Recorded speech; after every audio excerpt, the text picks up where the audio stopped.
शिक्षण सेवामध्ये आपलं स्वागत आहे। गेले 3 ते 4 महिन्यापासून आम्ही फिरतोय, लोकांचे प्रश्न जाणून घेतोय, लोकांचे काय अडीअडचणी जाणून घेतोय आणि गेले 3 ते 4 महिने मी भोकर मतदारसंघात प्रत्येक गावात, प्रत्येक तांड्यात, प्रत्येक वाडीत, प्रत्येक छोटे छोटे गावात भेट दिलेली आहे। तिकडे लोकांची समस्या ऐकायला गेलेली आहे। मला हे बोलायला आनंद वाटतो की जेव्हा मी प्रत्येक गावात शिरले तेव्हा मी अशोकराव चव्हाण साहेबांनी अमिताभ भाभींची मुलगी म्हणून शिरलेले होते, पण गावातून बाहेर निघताना प्रत्येक गावात मला तो प्रतिसाद दिसला आणि गावातून बाहेर निघताना मी त्या गावातली मुलगी म्हणून बाहेर पडले। जेव्हा लोकांनी मला सांगितलं आमचे शंकरराव चव्हाण साहेबांनी आमचे हे प्रश्न मिटवलेले, अशोकराव चव्हाण साहेब अमिताभ भाभींनी आमचे हे प्रश्न मिटवले, तुम्ही काळजी करू नका, तुम्ही माझ्याच मुलगीसारखे आहात, तुम्ही अजिबात काळजी करू नका, आमचा पूर्ण पाठिंबा आणि आशीर्वाद तुमच्या सोबत आहे। तो प्रतिसाद पाहून माझ्या सुद्धा मनाला समाधान भेटतो आणि खरंच ही आपली भोकरची जनता हे दाखवून दिलेले वर्षानुवर्ष त्यांनी साथ अशोकराव चव्हाण साहेबांना दिले, त्यांचा आभार मानते मी। वेगवेगळी कामं होते, काळाची गरज असते।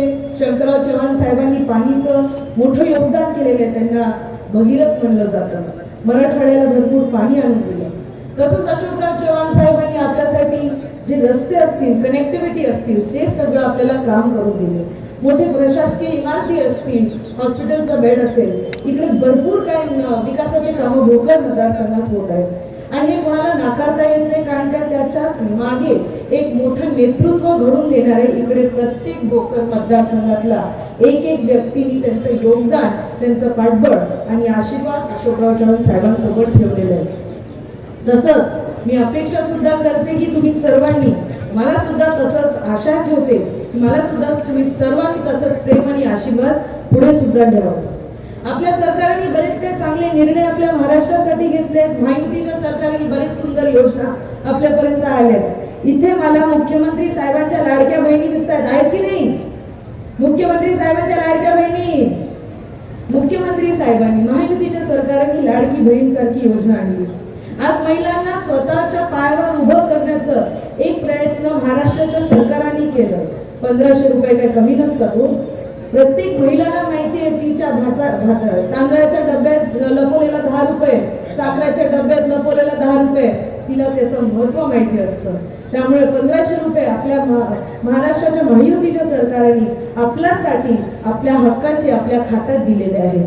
त्या स्वतःच्या महिलांच्या आरोग्यासाठी असावं, लेकरांच्या शिक्षणासाठी असावं, किंवा महिलांना स्वतःच्या पायावर उभं राहणार किंवा घरात हातभार लावण्यासाठी ते 1500 रुपये महत्त्वाचे ठरणार आहेत।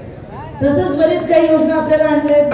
अन्नपूर्णा योजना अंतर्गत आपल्याला 3 गॅस सिलेंडर मोफत मिळत आहेत। उच्च शिक्षणासाठी आज मी वकिलीचा अभ्यास केलेला आहे। मी माझ्या आजोबासारखा वकिलीचा अभ्यास केला, मुंबईच्या हायकोर्टात अनुभव घेतलेला आहे, तिथे सुद्धा काम केलंय। आई वडिलांची तळमळ पाहिली, या परिवाराची, चव्हाण परिवाराची तळमळ पाहिली की त्यांनी ह्या लोकांची सेवा इतके वर्ष केलेली आहे। त्यामुळे मला सुद्धा असं वाटलं की मी माझ्या आई वडिलांची सेवा करताच आपल्या भोकर मतदारसंघातल्या लोकांची सेवा करावं, त्यामुळे आम्ही सुद्धा आपल्या लोकांच्या सेवेत इकडे हजर झालो।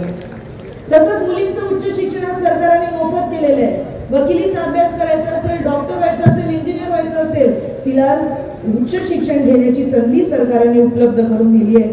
ह्या सुद्धा योजना आपल्या सरकारने आणलेल्या आहेत। युवकांसाठी युवा प्रशिक्षण, 12वीच्या पोराला, डिप्लोमाच्या पोराला, डिग्री कॉलेजच्या पोराला 6 ते 10 हजार रुपयापर्यंत पगारी सकट प्रशिक्षण सुद्धा देत आहेत। आपल्या देशातल्या युवकांना, आपल्या महाराष्ट्रातल्या युवकांना प्रशिक्षित करून त्यांचं कौशल्य वाढवण्याचं काम आपलं सरकारने केलेलं आहे।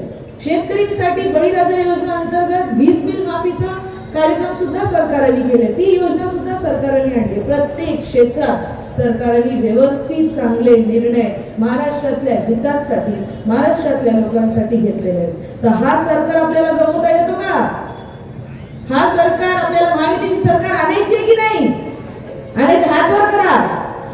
आपण भोकर मतदारसंघातल्या लोकांनी येत्या नोव्हेंबरच्या 20 तारखेला ताकद दाखवून द्यायची आहे की अशोकराव चव्हाण साहेबांची ताकद भोकर मतदारसंघातले लोक महाराष्ट्रातच नाही तर दिल्लीपर्यंत अशोकराव चव्हाण साहेबांचं नाव गाजविल्या थांबणार नाही।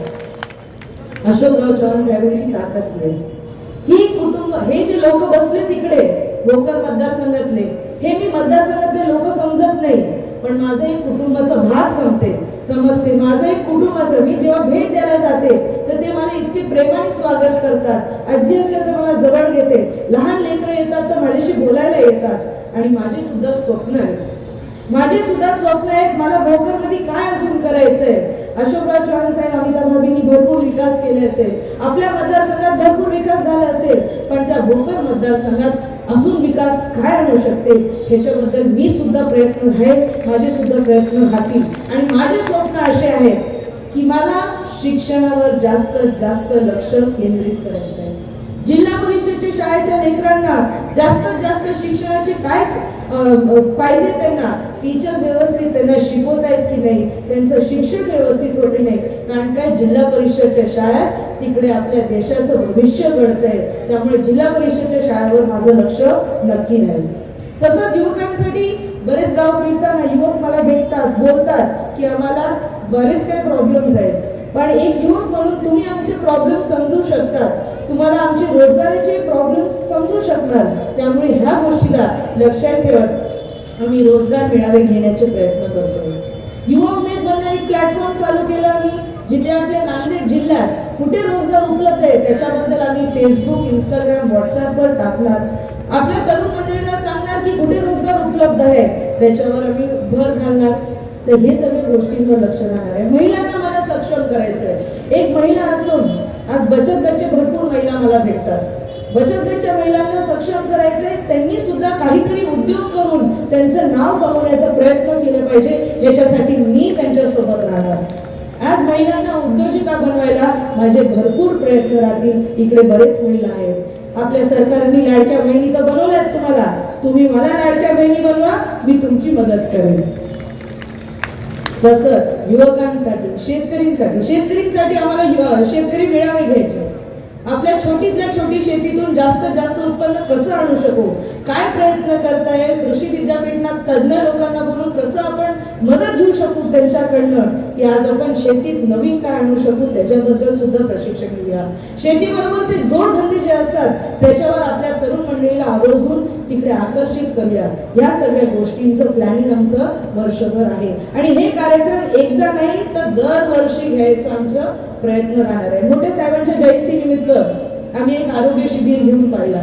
इथे भोकरला तो आरोग्य शिबिर झाला आणि आपल्यात ते खूप आले असतील तिकडे त्या शिबिरात. त्या शिबिरचा प्रतिसाद पाहून आम्ही असं ठरवलं की तिकडे 7,000 ते 8,000 लोक आलेले. आणि त्या शिबिरातला प्रतिसाद पाहून आम्ही असं ठरवलं की आम्ही दरवर्षी आरोग्य शिबिर सुद्धा आपल्या भोकर मतदारसंघातल्या लोकांसाठी घेऊया. बरेच काय प्रोग्राम्स आम्ही प्लॅन केलेले आहेत, पण आता आपल्याला वेळ आली आहे की निवडणुका लागलेल्या आहेत. येत्या 20 तारखेला आपल्याला मतदान करायला जायचंय आणि एक मतदान नाही तर 2 मतदान करायचे. आपल्याला 2 मतदान करायचे. 4 वेगवेगळ्या पेट्या असणार आहेत. गोंधळ होऊ देऊ नका. आपलं आयुष्य खूप सोपं आहे. सकाळी उठायचं, आंघोळ करायचं, ज्या देवाला मानतात त्याची पूजा करायची आणि पहिले मतदान करायला बाहेर पडायचं. मतदान करायला जेव्हा तुम्ही आपल्या बूथवर जाणार तेव्हा व्यवस्थित कमळ या निशाणी समोरचं बटन दाबायचं. आपल्याला 2 वेळा 2 वेगवेगळ्या ठिकाणी कमळाचं बटन दाबायचंय.